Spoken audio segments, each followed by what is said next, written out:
네.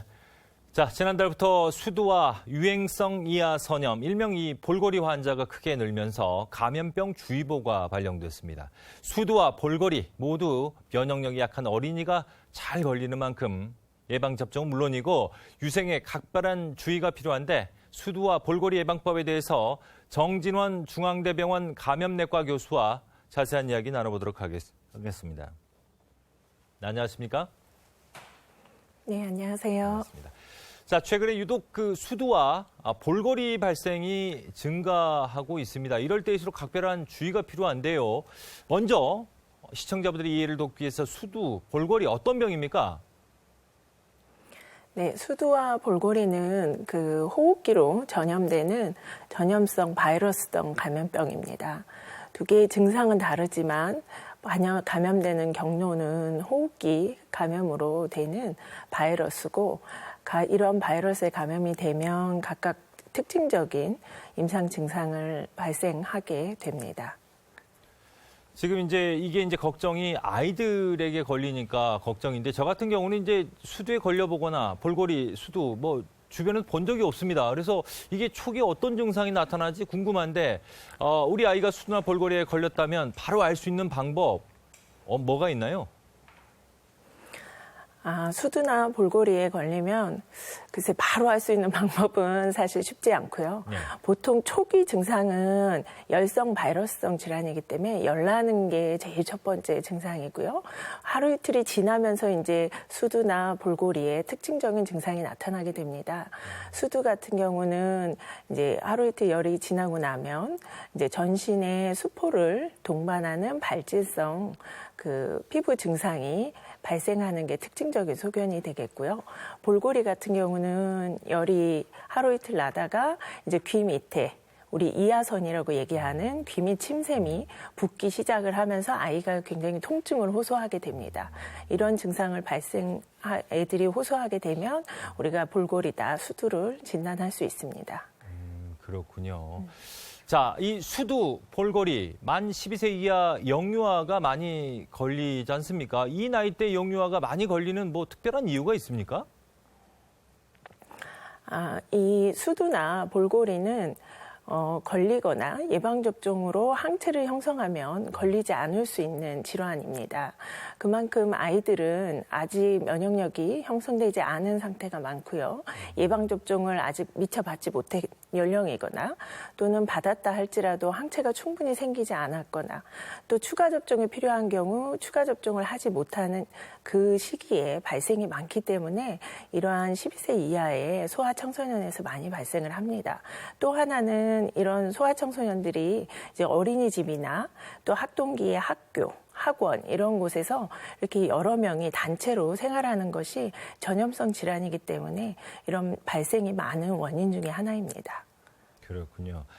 자, 수두와 볼거리에 걸릴 경우에요. 이게 치료가 어떻게 되는지 완치되는 데까지 어느 정도 시간이 걸리는지도 궁금하네요. 네, 수두와 볼거리는 사실 이 자연 치유가 되는 질환 중에 하나입니다. 근데 이제 완전히 치료가 되기까지 시간이 걸리는데요.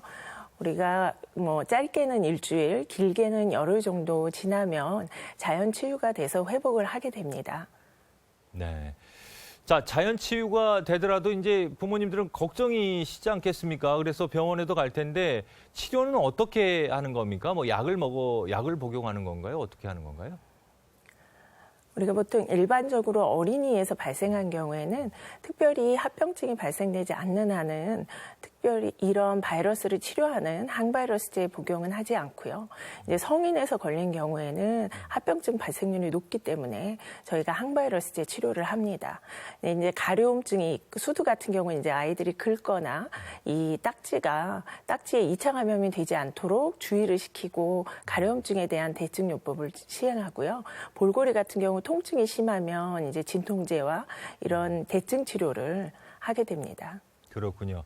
자, 수두와 볼거리가 이 호흡기로 전염되는 질병인 만큼 이게 격리가 필수적일 것 같은데요. 언제부터 전염이 되는, 그러니까 바로 걸리자마자 전염이 되는 건지, 걸리면 바로 다른 사람이 전염되는 건지 좀 궁금하네요. 예, 사실 전염력은 불행히도 이제 증상이 생기기 하루나 이틀 전부터 다른 사람에게 전염시킬 수 있습니다. 그래서 증상이 발생되면 바로 그날부터 저희가 격리 치료를 하게 되고요. 그러니까 학교나 뭐 학원은 보내지 않고 집안에서 격리해서 치료를 하게 됩니다. 그리고 전염력은 뭐 수두 같은 경우는 5일까지 그리고 뭐 딱지가 또는 딱지가 앉을 때까지 전염력이 있기 때문에 그때까지 격리를 하셔야 되고요. 뭐 볼고리 같은 경우도 일주일까지 또는 뭐 길게는 9일까지 전염을 시킬 수 있다고 얘기를 하고 있습니다. 따라서 그때까지는 이제 학교를 보내시면 안 되시고요. 격리해서 치료를 하셔야 합니다. 네. 자, 수두와 볼거리가 이제 호흡기 질환인 만큼 철저한 예방이 중요할 것 같습니다. 감염 예방을 위해서 무엇보다 중요한 게 이제 개인 위생, 손 잘 씻는 거 이런 거 중요하지 않을까 싶습니다. 어떻습니까? 예, 특히 호흡기 전염성 질환은 개인 위생이 굉장히 중요합니다. 뭐 요즘 독감 예방 접종도 많이 맞으시는데요. 이러한 호흡기 바이러스들은 기침이나 재채기, 콧물 같은 우리 비말로 전염이 됩니다. 그렇기 때문에 기침할 때에는 반드시 휴지로 가리거나 아니면 소매에 팔뚝으로 가리고 기침을 하셔야 되고요. 이런 비말이 묻었을 때에는 반드시 물과 비누로 깨끗하게 손 위생을 해주셔야 합니다. 그리고 중요한 건 이런 소아청소년 학동기 학생들은 예방접종을 제 연령에 맞게 잘 접종을 하여서 면역력을 키워놓는 것이 가장 중요합니다. 또 하나 이제 궁금한 게 이제 발진하면 몸이 가렵잖아요. 이제 아이들이 이제 긁고 그럴 것 같은데 그때 뭐 연고를 발라주는다든지 또 하나 아이들이 이제 그렇게 가려우면 옷을 매일 이렇게 갈아입히는 게 중요한지 그것도 좀 궁금하네요. 예, 가려운 것에 대해서는 이제 저희가 뭐 항히스타민제 같은 가려움증 약을 심한 경우 복용시키기도 하는데요. 그렇지 않은 경우에는 이제 소양감을 없애는 뭐 연고나 물약 같은 것을 처방해서 바를 수 있습니다. 그리고 뭐 샤워나 이런 것도 저희가 그 물 샤워나 그리고 이렇게 문지르지 않고서는 충분히 하셔도 되고요. 뭐 옷을 갈아입히는 거가 그렇게 소양감에 도움이 되지는 않습니다. 그렇군요. 자, 수두와 볼거리를 예방하기 위해서는 이제 사전 예방 접종 중요하지 않습니까? 이게 이제 다행히도 이제 국가 예방 접종에 포함돼 있죠. 총 몇 번 정도 어느 시기에 접종을 하는 겁니까? 예, 볼고리 같은 경우는 저희가 이제 MMR이라고 그래서 이제 홍역, 볼고리, 풍진을 같이 접종하게 됩니다. 12에서 15개월에 1차 접종을 하게 되어 있고요. 그리고 4 내지 6세에 2차 접종을 하는 것이 국가 예방 접종으로 되어 있습니다. 수두 같은 경우는 이제 12에서 15개월에 한 번 국가 예방 접종으로 되어 있는데요. 최근에 이제 다른 나라에서도 수두 역시 이제 2차 접종이 필요하다. 그래서 4 내지 6세에 2차 접종을 추천을 하고 있습니다. 국내에서도 많은 소아과 선생님들이 2차 접종을 4 내지 6세에 가능하면 하도록 추천을 하고 있고요. 지금 이제 예방접종을 했어요, 아이가. 수두나 볼거리 예방접종을 했는데 이런 아이가 왜 그 초등학교 때 다시 걸리게 되는 겁니까? 이유가 뭔가요?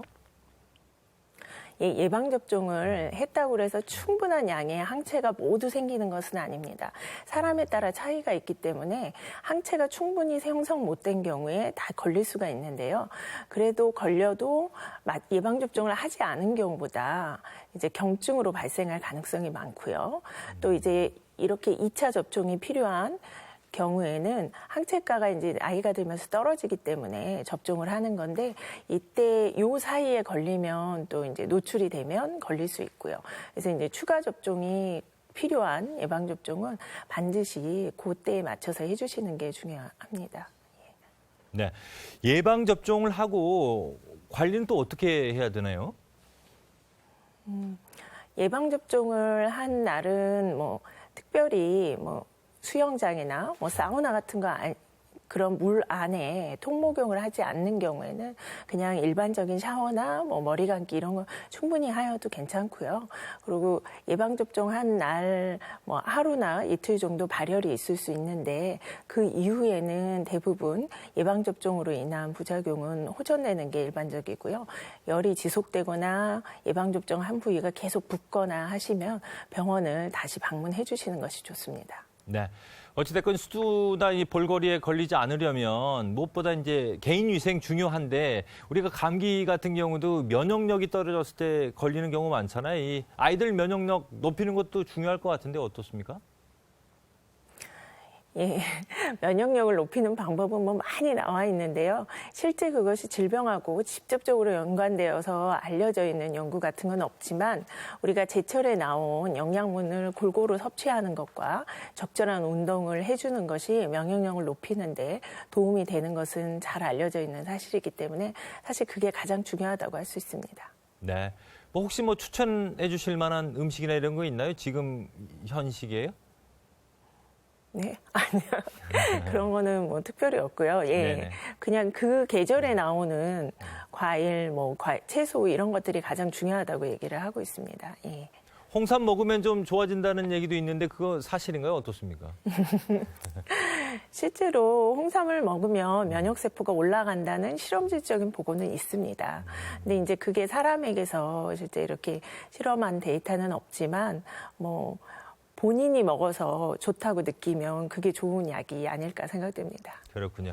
자, 수두 바이러스가 잠복해 있다가요. 면역력이 약해지면 이제 나이가 들어서 대상포진에 걸린다는 얘기 들은 것 같은데 이 수두와 대상포진 어떤 상관관계가 있나요? 예, 수두와 대상포진은 이제 근본적으로 같은 바이러스입니다. 수두 바이러스가 처음 걸릴 때 나오는 게 수두고요. 이제 한 번 걸려서 신경세포에 이제 잠복해 있다가 다시 재활성화돼서 2차로 발생하는 게 대상포진입니다. 그렇기 때문에 대상포진은 몸 안에 잠복해서 가지고 있던 바이러스가 면역이 떨어지는, 특히 이제 50세 후반부터 우리 수두 바이러스에 대한 면역력이 조금씩 떨어지기 시작하는데요. 그때 이제 재활성화되면서 대상포진으로 발생을 하는 경우입니다. 그래서 연령이 높으신 분들에게 더 많이 발생을 하는 것이지요. 그렇군요. 자, 대상포진하니까 이거 이제 나이 드신 어르신들한테 거의 공포의 대상이더라고요. 대상포진 한번 걸리면 굉장히 아파하시고 그러는데 대상포진 걸리지 않게 하려면 어떻게 건강관리를 해야 될까요? 예, 어르신들도 마찬가지인데요. 대상포진이 면역이 떨어진 경우에 많이 생기기 때문에 이제 충분한 영양을 섭취하시고 규칙적인 운동을 하셔서 면역력을 높이는 게 가장 중요하고요. 또 면역이 떨어질 수 있는 경우, 그리고 우리나라에서 현재 예방접종에서 65세 이상 되시는 분들은 대상포진 예방접종이 있습니다. 대상포진 예방접종을 접종을 하면 좀 더 대상포진을 예방할 수 있습니다. 네. 자, 오늘 말씀 고맙습니다. 지금까지 정진원 중앙대병원 감염내과 교수와 얘기 나눠봤습니다. 오늘 말씀 고맙습니다.